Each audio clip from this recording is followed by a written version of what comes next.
All right, hi, my name is Jared. I work here at New Glory. This is Geoff and Rodg. They brew beer at Oak Park.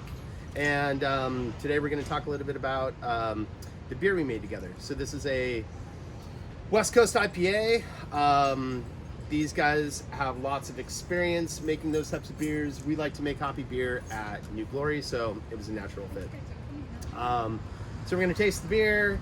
Rodg is going to talk a little bit about the name. Geoff's going to talk a little bit about the ingredients, and then we'll kind of describe what we're tasting, right? So here we go, West Coast Blaster. This is West Coast Double IPA.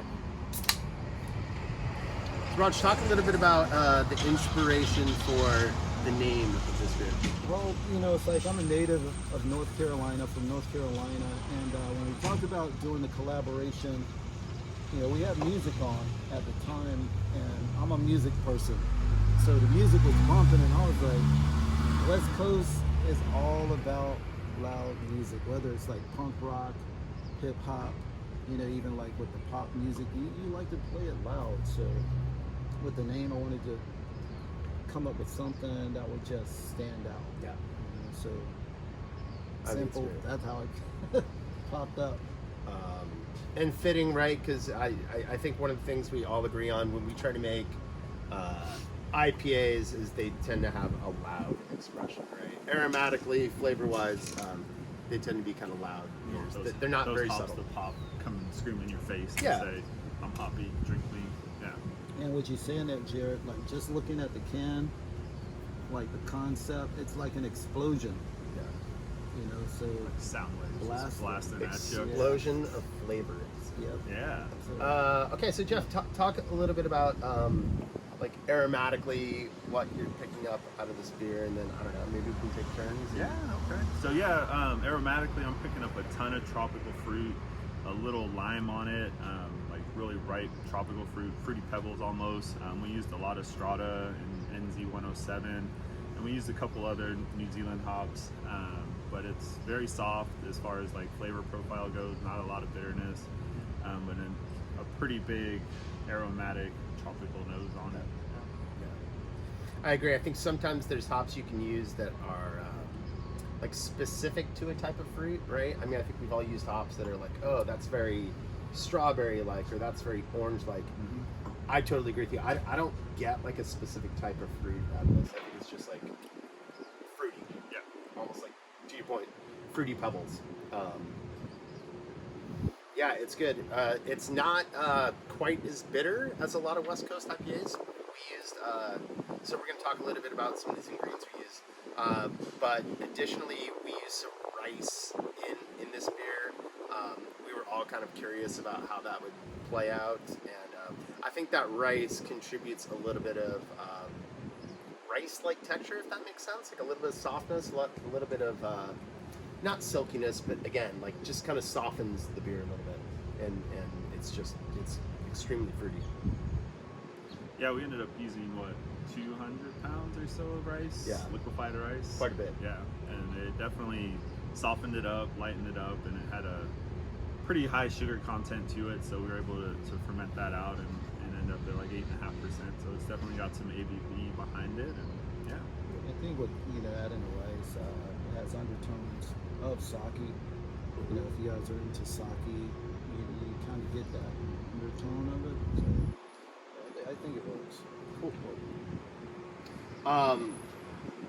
Which one of you guys wants to talk just briefly about like how we built the recipe, how we generally do West Coast IPAs?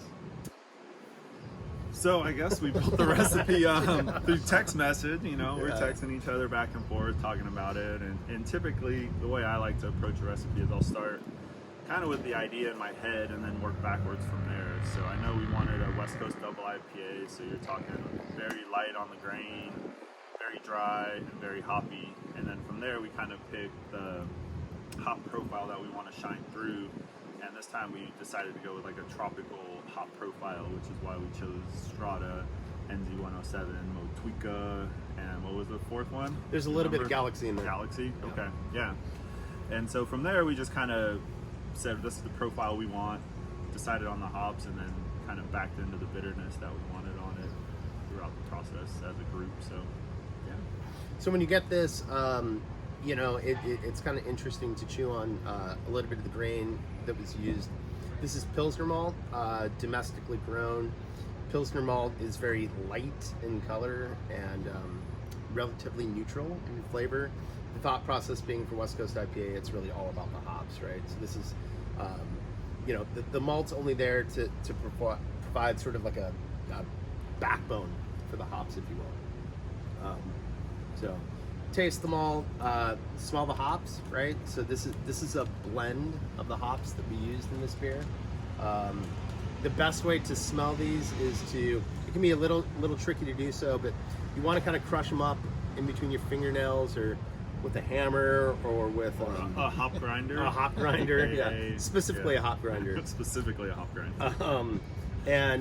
But you do want to turn it into a powder, and then once you get it into a powder, the best way to bring out the aromatics is to kind of rub it between your palms and heat it up a little bit. So you can kind of demonstrate what that looks like. You got the powder, you can rub them together, and then smell.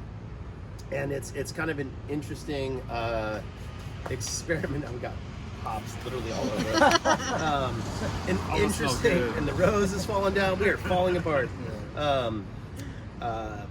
In any case, it's interesting to smell the hops and note what you note there, and then taste the beer, right? To see what you notice is similar between those and what's different. Yeah, I would say, you know, like if you're trying the sensory package, try the beer first, write down your thoughts, try the grain, smell the hops, and then go back and try the beer again and see how close you were with your thoughts and flavor profile, and then see how they correlate with each other.